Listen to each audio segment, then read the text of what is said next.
Oh yeah, you read the title. We're covering it. It's time.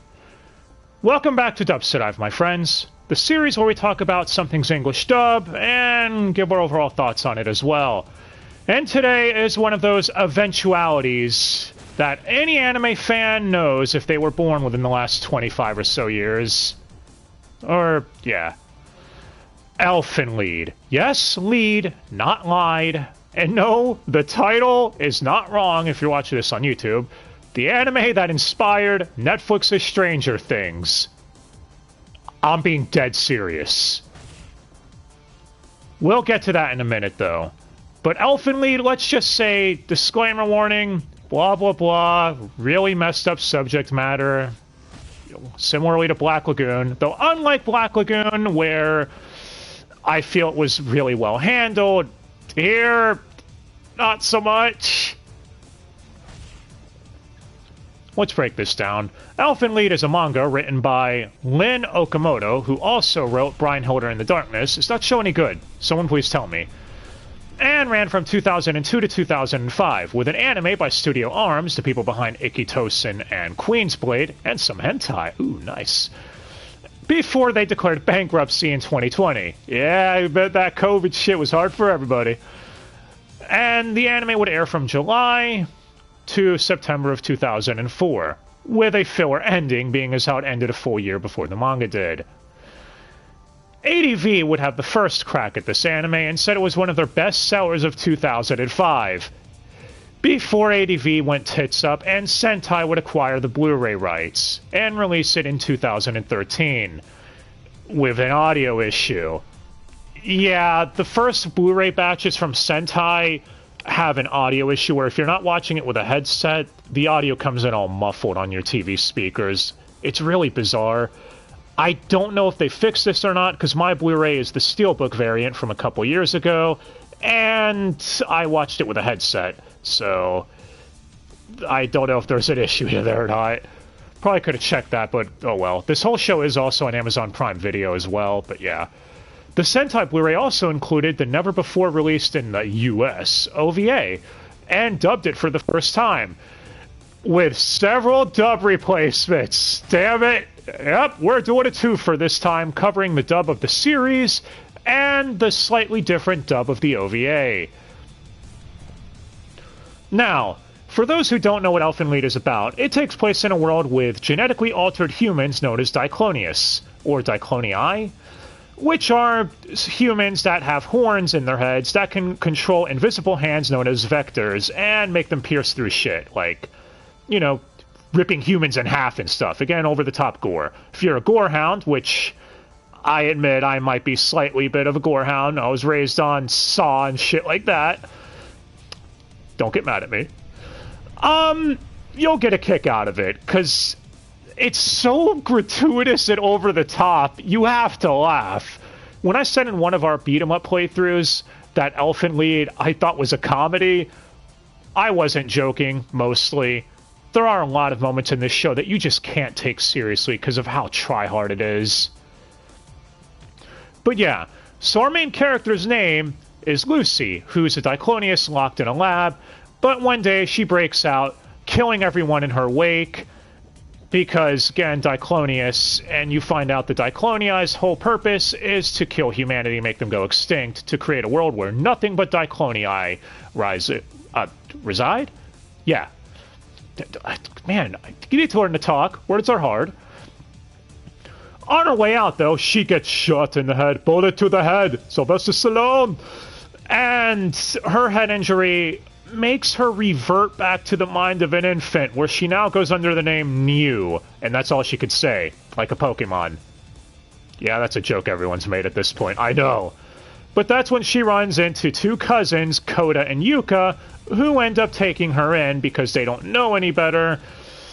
And Kota, when he sees Mew, or Lucy, ends up having a flashback of a second. Like, whoa, what's that? I feel like I met her before. But my amnesia, for plot convenience, is keeping me from remembering anything. And, yeah, him and Lucy obviously have a connection, but again, due to Mayu being the one Kota's interacting with and not Lucy, she can't tell him anything, and Kota's memory loss isn't helping. Because, you know, repressing traumatic memories totally works 100% of the time like this in fiction. What are you talking about? There's other stuff too, but yeah. Needless to say, it goes from there with the lab sending people after Lucy to capture her, and it's more or less rinse and repeat from there. You could pick up what's going to happen. Mayu and Kota get into a fight because Kota thinks she's stupid with how brain dead she is in this personality. She runs off on her own, and when the lab stumbles upon her, turns into Lucy. Shit goes down, and Kota arrives just to see her revert back into Mayu after the carnage has subsided. Rinse and repeat. No, I am not joking. This is basically the plot for the first 2/3 of the show. If anyone says spoilers, come on, guys. I'm saving you time here. But alright, that's basically the premise. There's more to it than that, slightly, but yeah. Keyword there being slightly. So, let's get into this. Firstly, the animation. I've heard people say there are cut corners all the way around, that the animation is pretty piss poor for the time, and everything like that. So, can't really say much on it myself, but there's copious amounts of nudity and gore, because again, edgelord's fantasy here. In fact, normally I would say it's so much, it's hilarious, like I said earlier, but I think it's hilarious to the point of show this to one of those Twitter psychos in 2022. This anime is something people need to see this year to remind you of the times when no one cared and would put in any copious amounts of gore or gratuitous nudity or anything like that just for the fuck of it. Whereas nowadays, you probably wouldn't see anything like that for the sole reason of you already know. That aside, though, let's move on to OST, which, yes, I'm going to mention it, Ilium. A song that is very memorable. Even people who haven't seen this anime know this song for good reason. It is easily the best track of the whole OST, and probably the best thing about the show. In fact, they spam the OST so much that by the end of it, you get sick of it. No, I'm serious. By episode 13, they play it over a bunch of sad moments, or moments that are supposed to be impactful, and it gets hoard out. Look, the song is as catchy as a certain virus that destroyed the planet in 2020. That doesn't mean that after hearing it for a while, you don't get sick of it. Much like that virus, it won't fuck off! No, but jokes aside, I do enjoy Ilium. I think it's a great song. And, yeah. Though I do wonder what this show would be like if you replaced Ilium over a lot of the sad scenes with something like Forgot About Dre over all the scenes. Come on, it'd be hilarious. Alright, fine. Let's move on from that, though, to the reason this is called Dubster Dive. So first, we're going to talk about the anime's dub, episodes 1 through 13 from ADV. The ADR director was Jin-Ho Chung, with the script being David Harrison. And I'm gonna be honest, if you thought Black Lagoon had swearing, this has it in spades. Fuck, shit, cunt, retarded, any word you could think of is used here. And unlike Black Lagoon, where I feel it worked, because remember, Revy, for example, is admitted to be uneducated, here it's coming across more try-hardy than anything. But that's beside the point. Well, let's go over our characters. First, we have Lucy / Mayu. Lucy is, again, coming across quiet and reserved in her demeanor, and talks very soft-spoken, like this. Whereas Mayu is high-pitched, moe-esque, because, again, anime at the time needed a high-pitched moe blob. She is voiced by Kira Vincent Davis, who you don't know as Ceres Ubiquitous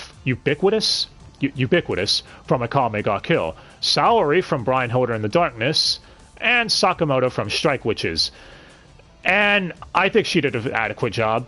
Again, having to go between two different extremes with your voice like that had to have been a pain in the ass. So I do have issues with this dub. I think a lot of the line delivery is very questionable, where the takes are all over the place. Some are okay, some are talking like this. How could this happen? You know, very stilted. But I think Keira Vincent Davis does an alright job. Next, we have cookie cutter protagonist Kota, voiced by Adam Conlon, who's Tabata from Cromartie High School, Octa from Gilgamesh, oh no, and Otter from Princess Tutu, that anime about Nomi. But his most notable role is Demon from episode 1 of Sayuki. And, I mean, I'm gonna be honest, a lot of his line delivery, this could be directing, isn't very good. People seem to agree that his replacement in the OVA, which we'll get to in due time, actually fit Kota much better, and I can agree with that just after one OVA. But, unfortunately, that's not what we got. Get no offense to Adam, I don't know shit about the dude, he could be a nice man. I'm just talking about his performance here, though, I felt could have been better. And then watch, it turns out he's a piece of shit or something, and I just... that'd be my luck. But, yeah. After him, we have his cousin Yuka, who's a complete bitch. Don't believe me? Okay. For one, she's his cousin, and she's in love with him, and wants to have his baby. Damn it, Japan! Anyway, Alabama aside, there are moments when Miu is so, let's just say, out of it. She can't even dress herself and isn't even housebroken. So there's a moment when Yuka walks in on Kota changing her, and Yuka immediately assumes the worst. Kota explains himself, she calls him a jerk and slaps him. It's really bizarre. To her credit, in the final episode, she does express not understanding why Kota still hangs around her with how much of a bitch she is, but it doesn't change the fact that she's still a bitch. Anyway, she's voiced by Nancy Novotny, who you don't know as Koyomi from Azumanga Daioh. I've heard good things about that show, haven't seen it though. Mother from Chrono Crusade, and Rin from Full Metal Panic Fumofu, which I just found out Mofo is a reference to the Fumofu thing from FMP Fumofu. In fact, pretty sure they're both even voiced by Tiffany Grant. That's kind of amazing, and I can't believe I didn't catch that, especially with how much of an FMP fan I am. So, there you go. There's your fun fact of the day. Now, I'm going to do these cast members a little out of order, but let's see if we can go from here. Next, we have Bondo. Bondo is a mercenary that they hire, that the lab sends out after Lucy to try apprehending her, and he's an asshole. He's like, targets are boring. He wants to play GTA for realsies, if you catch my drift. You know, go on a rampage in a city. Did anyone else do that in GTA 3? Come on, don't lie to me. And... yeah, he's the gruff, gun-toting badass that can hit 4 targets in one shot, etc., who tries delivering one-liners and says fuck every other word. So, you know what to expect. He's a prick. He's voiced by Jason Douglas, who you don't know as Beerus from Dragon Ball, and Claude from Black Butler Season 2. You know, that filler season with all the yaoi fujoshi baiting. Actually, never mind, the whole show is yaoi fujoshi baiting. And Jason Douglas does a good job. He tries making Bondo sound intimidating and like a prick, and I'd say he does alright. After him, we have Nana. Nana is another Diclonius who is sent out from the lab, who's meant to capture Lucy. Unlike Lucy, though, she's not a psychotic, murdering psychopath, which again brings me to my other issue with Elfen Lied. Empathizing with Lucy is a bit difficult with how psychotic she is and murder-happy she is. But yeah, Nana, she's the innocent type, you know, moe, blah, blah, blah, but is still sent out after Lucy anyways, because apparently people in the lab have no common sense. Yes, send someone to kill a very homicidal maniac who keeps claiming she doesn't want to hurt anybody. Nana is voiced by Sasha Paysinger, who you don't know as August from Coyote Ragtime Show, and Lily in Princess Tutu. and she does alright coming across as moe and cutesy, I guess. So, not really any complaints there. Just very average performance. Again, same problem as the rest of the people. Oh, I should mention, everyone on this cast list has the issue I described before, where some of the line delivery is a bit stilted. But again, I think that comes across as directing more than anything. But yeah. It's kind of weird Nana's still so innocent and doesn't want to hurt anyone when she's tortured just and experimented on just like the rest of the Dicolonii. Anyway. After her, we have Mayu. Okay, Mayu is when this show really loses its shit and goes all in with the try-hard. So, Mayu was sexually assaulted by her father, and when she tried telling her mother about it, her mother was jealous that her father paid more attention to her daughter instead of her. Do you see what I mean? Just let that sink in. I don't even know how to fucking respond to that. Like, it's almost comical how try-hard and edgy bullshit it is. The problem with this backstory that a lot of people will bring up is it's mainly used just to explain why Mayu runs away and ends up joining the Kota household. Because after that, it's not really referenced again. She doesn't ever have to face her trauma, nothing's ever mentioned of it, and for all intents and purposes, she just acts like everything's 100% better once she's there with them, living in their household. It's really bizarre. So in short, it wasn't only a stupidly edgy backstory, it was an edgy backstory that served no purpose. Mayu is voiced by Cynthia Martinez, who you don't know as Hermes from Kino's Journey, the original one, and Ilya from the Fate Ilya spinoff. So, yeah. And she does okay, I guess. Ironically enough, I think she did better here than she did in the OVA. I'll get to that, though, in a bit. After her, we have our group of antags. First, we have Director Kakuzawa, the head of the lab, and his whole plan is to basically start a new race of Dicolonii, where he wants nothing but Diclonius to run around, and with Lucy to be the Eve to his new world. Yes, biblical reference, blah, blah, blah. He's voiced by Andy McGavin, who you don't know as Liam Fletcher from AD Police, Brian Mason from Bubblegum Crisis 2040. Aren't those shows set in the same universe? Gonna be weird when they recycle Buzz like that. But his most known role, Big Dick from Excel Saga. And he does alright, I guess. He's just typical evil dickish businessman. No, not really much. His son, Professor Kakuzawa, is... Alright, I'm gonna have to go with the logic leap here, alright? He is working against his father to start a new race of Dicolonii with Lucy as the Eve, and he is the Adam, for he is one of the rare male Diclonius, because they're usually predominantly female. So yes, him and his father have the same goal, but they're unknowingly sabotaging each other. It is the dumbest shit, it makes no sense. His son is voiced by John Swayze. Yeah, John Swayze playing a dude in his 30s/40s. That's a little different. Usually he's playing older dudes. Crocodile from One Piece, and Von Hohenheim from Fullmetal Alchemist Brotherhood. And he's barely here except for flashbacks and like the 2 episodes he is in, but he does alright with what he's given, I guess. Only a couple more left to go through, guys. Next, we have Karama. Karama's the doctor that actually wants to do everything right by the Dicolonii. He wants to come up with a cure for what he calls the Diclonius virus in order to stop it from spreading, because he believes they are the enemy of humanity, right? He even went so far as to trying to murk his own daughter when she was born a Diclonius because he realized the threat she posed, even though it tore him up inside.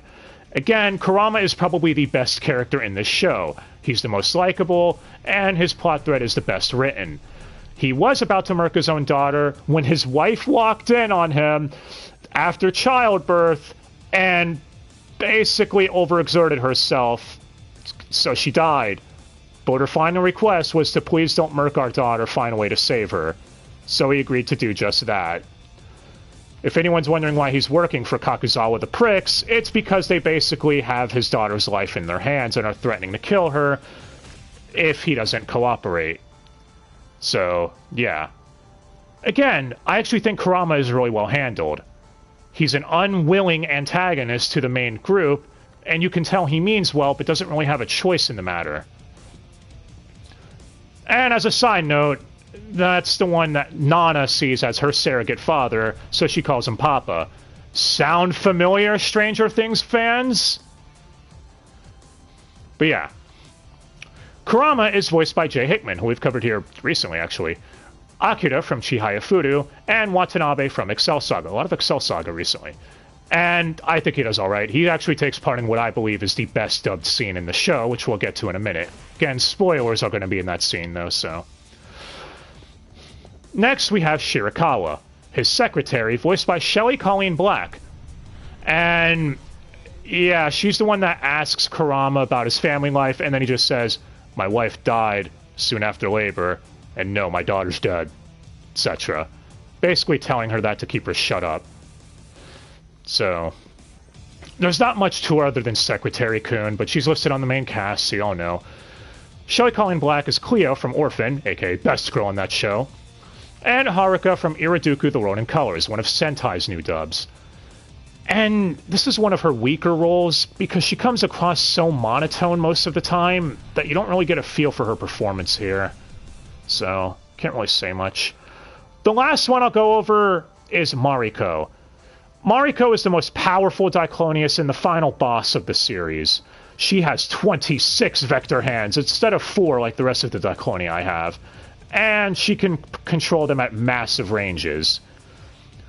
She's voiced by Lucy Christian, Enju from Black Bullet, and Lena Lee from D. Gray Man. That is probably a show we're going to get a retrospective to at some point, because I really want to watch that show. I remember seeing the first half and really liking it. So... And Lucy Christian's another standout performance in this dub. So, yeah. That's basically all I wanted to cover for the main cast list. As far as the ad voices, they're pretty bad. Lucy Christian voices a shit ton of them, including Mariko's mother, because anime stupidity. Dave Matranga's a handful, Chris Patton some, John Swayze, Chris Aris, Nancy Novotny's a few ad voices, even though she's a main character. Look, guys, can we stop doing the main character as ad voices thing? As far as the dub for the main series goes, it's adequate. It's honestly, I say adequate, but even that's being generous. Some moments are okay, others are really bad, with stilted performances across the board. Not as bad as some of the other ones I've seen, though. But, yeah. If you have to watch this show in dub, you can do worse. Hell, the best dubbed scene, which I'm about to get into, is between Mariko and her father. Spoilers here. So, yeah. But the show is also pretty old, so... pretty sure everyone's seen it at this point. So you find out Karama's daughter is Mariko, around 8 or 9 episodes in. Mariko being the most powerful Diclonius, as I've described. Well, at the end, Karama shows up right before Mariko can, finish off Lucy, and they have a heart-to-heart, meeting each other for the first time, basically, since she now has sentience and is old enough to understand. With her crying to him, saying, "You're the reason my life is like this. You left me alone in the dark to be experimented on cruelly, etc." And Karama crying his eyes out at their tear-filled reunion, understanding how much he fucked up. And, yeah, it's actually a really well-done scene, and a perfect conclusion to Karama's arc, with him detonating a bomb, killing him and his daughter, promising that they'll be together always, and that him and his mother will always love her. It's, again, the best scene in the show. And Lilium is also playing during it, of course. The problem is, getting to this scene, you've got to go through a bunch of bullshit, including the infamous Lucy's puppy getting bludgeoned scene, which goes on for over 2 minutes long. Why? That scene isn't even necessary. So, yeah. Guess we should talk about that. Lucy's backstory being the fact that before she was abducted by the lab, When she was born with her horns, she was abandoned and left in an orphanage, where the other kids there picked on her because you have horns, you're a mutant, fuck you, you X-Men. Or X-woman, whatever the fuck. And her only friend was a puppy. They found out about the puppy, killed it in front of her, thus causing her to go murder a psychopath. And yeah, that's when she snapped and basically goes full psycho. So, yeah. The OVA actually explains how the lab ended up apprehending her in the end, so I do feel it is necessary to fill in that little gap, but aside from that, I don't know, man. This show is full of nothing but either one-note characters, like, that don't really go anywhere, by which I'm referring to Mayu. After her tragic backstory, she just floats around and does nothing to the plot. Nana, who ends up joining the household, and again, doesn't really seem to contribute much outside of that. Yeah, sure, she has a couple of moments in the end, but still. And Kota, who's generic MC. Because, yes. Also, fuck Yuka. But if it's not for them, you have the people who are just all the, like, a lot of the side characters being over-the-top evil for the sake of being evil to the point of comical, by which I'm referring to Bondo, who for some reason survives his encounter with Lucy, even though it's not necessary for him to do so. He served his purpose in the plot, yet hangs around for the rest of it, even though he doesn't really contribute anything else farther. They set up a relationship between him and Mayu, but in the anime, that doesn't really go anywhere. Don't know if it does in the manga, don't really care either, to be honest. Anyway, for those who are wondering just what this show, or what Stranger Things took from this, well, let me list off some of the similarities here, since we're about to get into the OVA. First, you have the Diclonius, being, you know, humans with supernatural abilities that are experimented on in a lab, much like the subjects at Hawkins' lab in Stranger Things. The Diclonius are labeled numbers, just like the subjects at Hawkins' lab. And 11, one of the main characters of Stranger Things, and Lucy have very similar circumstances. Escaping from the laboratory with a bunch of corpses left in their lake. Sure, the circumstances are a bit different in both cases, but the setup is very similar. It even gets to the point where 11 is also bullied by other kids her age when she goes to school, much like Lucy was bullied at the orphanage. I already mentioned earlier Nana calling Karama Papa, and some of the Diclonii seeing the scientists as parental figures, again, like Stranger Things. And both try blending slice-of-life elements with darker content and stuff. Difference is, one handles this really well, the other is Elfen Lied. The last similarity I'll point out is Jessica Calvello is an employee at ADV during those times, while Stranger Things has Winona Ryder as one of its main characters. What does this have to do with anything? Watch the Otaku Paradise's interview with her to find out. He's another YouTuber, and I recommend going to look at that interview. So, yeah. In short, Stranger Things, the Duffer Brothers themselves admitted they took a lot from Elfen Lied, which that's a weird thing to take from it, but it's clear they took what worked and what didn't and threw it out. So, yeah. I guess in a weird way, we technically got a live-action Elfen Lied out of this. But would I recommend Elfen Lied at the end of the day, the 13-episode series? I don't know if I could, to be honest. It's over-the-top gory. It's edgy. It's stupid. It's so try-hard with its gratuitous sexual content and gore that I think it's hilarious. Because it just wants you to get angry at it so much. It is trying to upset you or get an emotional reaction out of you. So, I do like certain elements of it. Again, the theme of trying to get over past trauma and everything like that, I think is a very powerful theme. And also, Karama's story, I thought was a really good story arc and everything about that. But, yeah. Now, moving on, we have the OVA. Let's quickly cover that before we close out today. So, the OVA was released with the box set back in 2013 with Sentai. The ADR director this time was Janice Williams, with the scriptwriter being Javier Lopez and Clint Bickham.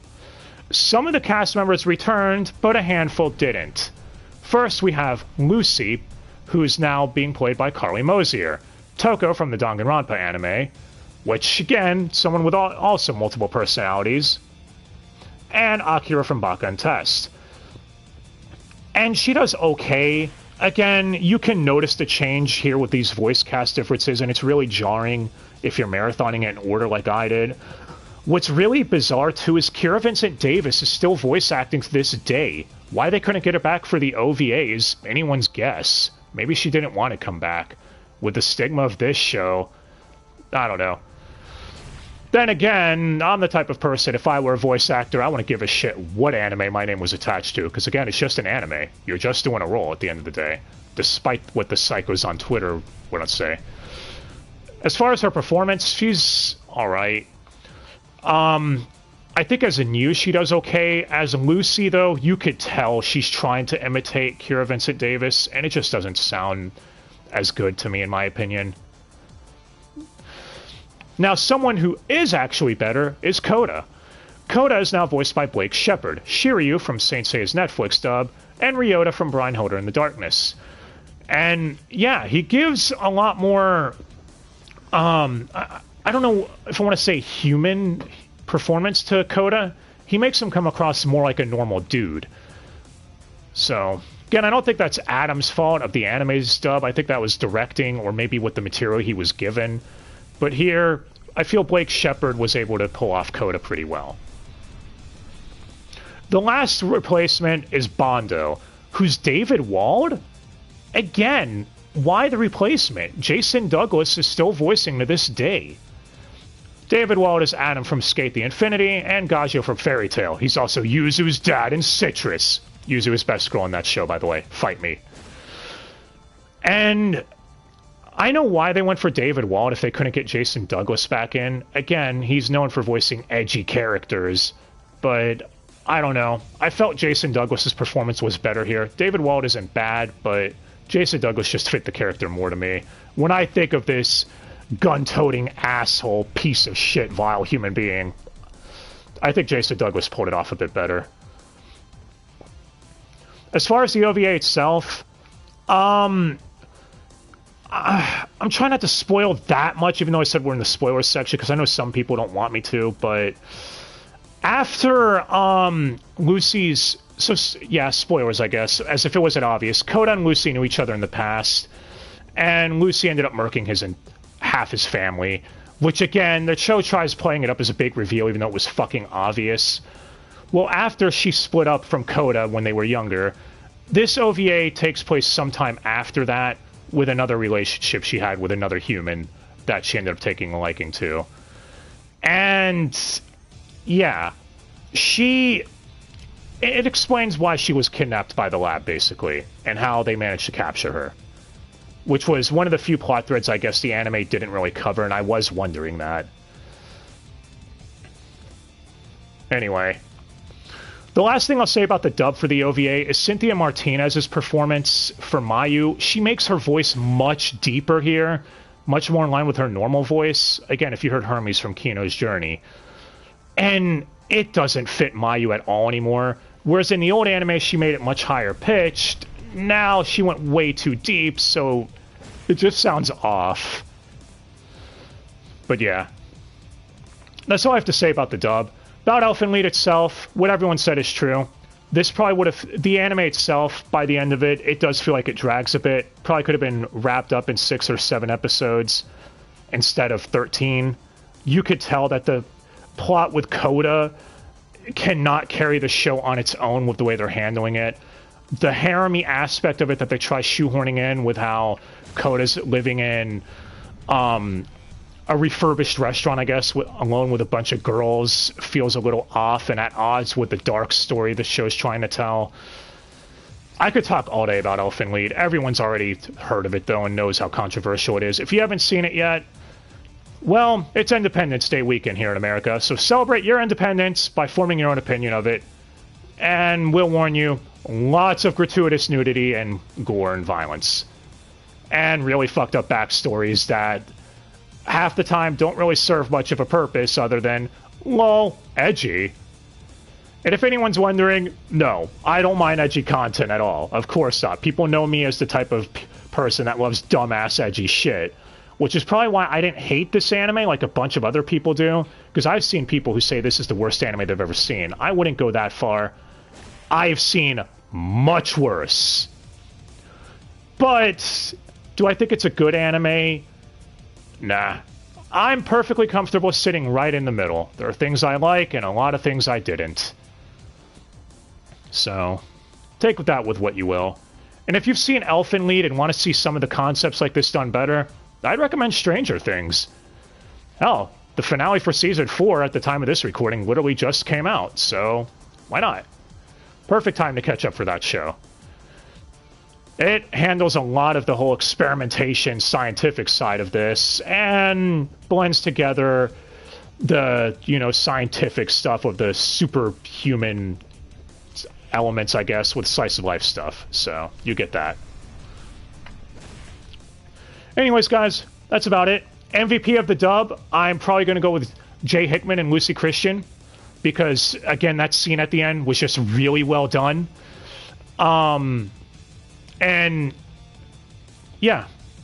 As far as Andrew Ruthvan, I'm not going to do that. Because, again, I feel this was on... A lot of it was being on the direction and the material. So, not going to be mean this time. Not going to be a complete dick. But yeah, let me know your guys' thoughts on Elfen Lied. Do you hate it, think it's the most vile thing to ever exist? Or maybe you're someone who absolutely loved it, because I get the feeling if I first watched this when I was like 12, 13 or something, I'd probably love it. But the first time I saw this, I was already like 20, so I remember just cracking up at how absurdly, stupidly dark the show was trying to go and how seriously they wanted you to take it. I will say, though, the filler ending... A lot of people agree that it is better than the manga ending. And from what I've heard, I can agree with that. Yeah, the manga ending's definitely a thing. As far as if this show's going to get a remake or a season 2, I'd hazard a guess it probably could at some point. Once this crazy era we're in dies down a bit, I could see this show getting a remake from beginning to end FMA Brotherhood style, since we're in the era of bringing back dead IPs and nostalgia baiting people. Which, holy shit, I hope it does come back. Could you imagine the ream you would see online? That would actually be hilarious. But I guess that's it. I could bitch here all day about Elfen Lied and things I didn't like or things I did like, but at the end of the day, I wanted to cover the dub and some of the elements of the show that I thought were okay and some that, yeah. Dub, subpar ADV dub. You could do a lot better. Do worse, too. That's it at the end of the day. The OVA dub, same thing, actually, like I said. But yeah, guys. That's it, I guess.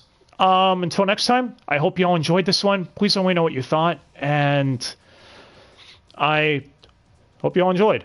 And yes, remember out there, if you waifu'd Lucy, that's okay. I understand. I mean, I waifu'd Yuno Gasai. I know what it's like to waifu a crazy person in an anime. So, yes. Till next time, guys. And remember, New went full retard. Never go full retard.